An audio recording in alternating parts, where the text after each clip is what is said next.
remember now. That was Luke Ayling there. And you know what, here's the really weird thing with Luke Ayling. What a goal. What a goal. What a hit that was. But all I could see in my mind's eye was Luke Ayling at Wembley wearing Calvin Phillips' England shirt, being an England fan.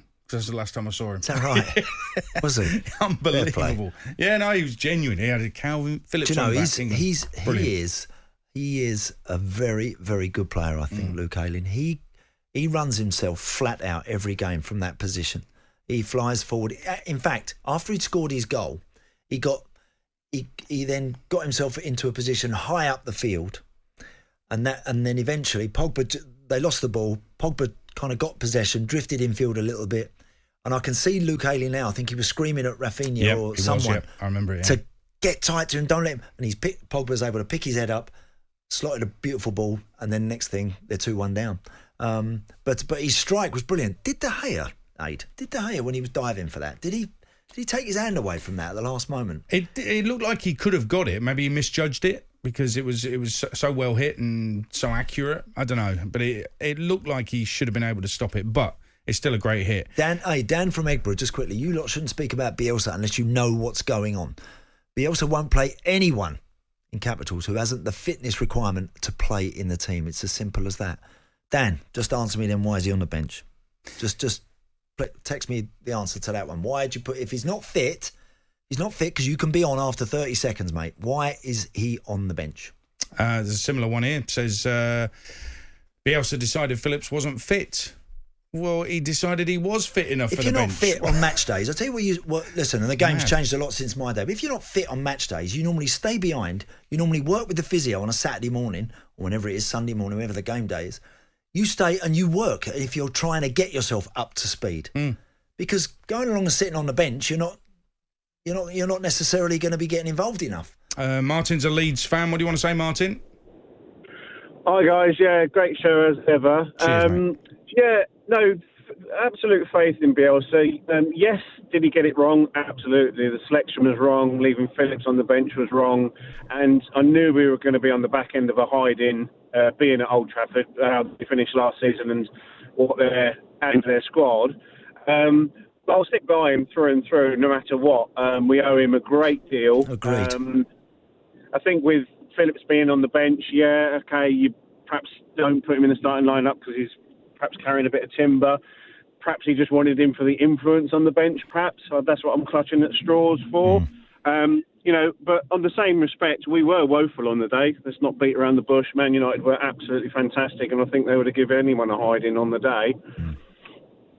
I totally agree, James. I think you've summed it up very well there. I think I beg your pardon, Martin. I think you did play. You didn't play at your best, and I think he has tons in the bank. Marcelo Bielsa at Leeds United. He has tons in the bank. They've not only are they back in the big time, but they've played a way that has been so refreshing to watch and has been so good to watch. And again, he has tried and trusted personnel, of which Calvin Phillips is one of them. He didn't think he was ready at the weekend. Again, I'll say it again, I just think it's a mistake not to have started him in that position at Old Trafford with players of the calibre of Bruno and Pogba. Bielsa's taken from bottom half to Premier League and kept him in the Premier League as well. There shouldn't be anybody even remotely suggesting that he should go. No. On United, James is a Man United fan. How you doing? Hi guys, how you doing? You all right? Very good. Good to have you on. What do you want to say? Right. I wanted to call because I'll be honest with you, I get sick and tired of it every year where we are written off quite early on. Now, I see progression under Solskjaer, and we've been seeing it. Whether people like to admit it or not, we've seen progression over the last 2 years. Now, if you guys remember correctly, I think one of you actually mentioned earlier, could you imagine Ole finishing above Pep in the league? Yeah. Now, in the last 2 years, can you tell me how many times Ole has beaten Pep in the Premier League? What, in one-off games? Yeah, no. In the Premier League, Pep has got a record of 1 point in the last 2 seasons against. They've had some good results. You're right. James. They've had some very good He results. also done a double over Chelsea. In the same season, he done a double over City. He done a double over Chelsea as well. We've strengthened. But also lost 6-1 at home to Spurs and 3-1 at home to Crystal Palace. Individual results. Well, yeah, no, I'm pulling out. You're pulling out individual results, and it's great. Those are great results. But there's been some terrible results as well. What's the ultimate point that you're making? Are you saying that Ole Gunnar Solskjaer is the real deal, and United are going to be champions this season? I think we should just be put up there as proper challengers. I mean, you had Jamie O'Hara this morning saying we've got an outside chance of top 4, which I found utterly ridiculous. And I just want to know what your thoughts are. No, I don't agree with that either. I think if you don't finish top 4, I'll be amazed. I'll be staggered if you're not in the thick of things this time round. Look, and again, a lot can happen, James. We have to assume that the best players, the key players, stay fit and stay well.